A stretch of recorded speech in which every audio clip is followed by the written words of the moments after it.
Hi everybody, Ben, Happy Hannon Studios, back again. We're talking about the 11th anniversary show for ACW. Again, full disclosure, I was not at the show. I don't typically go to ACW shows. However, I've heard enough, talked enough, seen enough about it that just I have some opinions. And since I can have opinions, we're going to talk about them. Next up, it's a Kevon Lee and Brock Hall match. Why would Brock Hall get the win over Mr. Lee? I don't understand.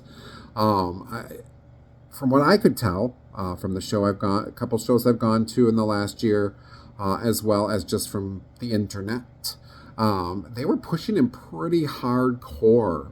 Not that there's anything wrong with Brock Hall, but Brock Hall didn't need the win. He didn't need to go over. I don't understand. So I've talked to a couple people, and one of the people I talked to said it felt like the Undertaker losing to Brock Lesnar match. It had that same kind of feel. It said it was very flat after that loss. It did. It had to take the wind out of the sails. Now, Brock Hall, Brock himself is a very nice guy. Brock Hall's an asshole.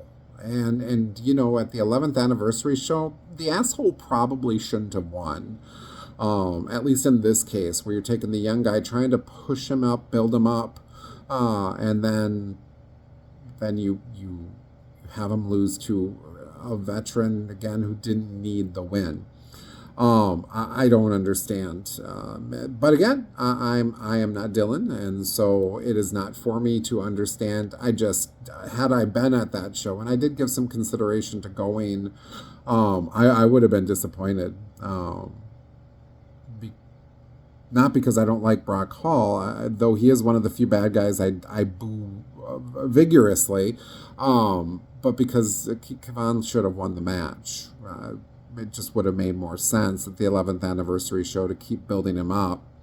I guess the only thing I could see is if you're going to make him a monster heel, then, you know, have him take a bunch of losses, frustration builds up, and he snaps. I guess that could be, that would be a great challenger for Big Cat. I guess that would be the one situation I could see that makes sense to have him lose to Brock Hall.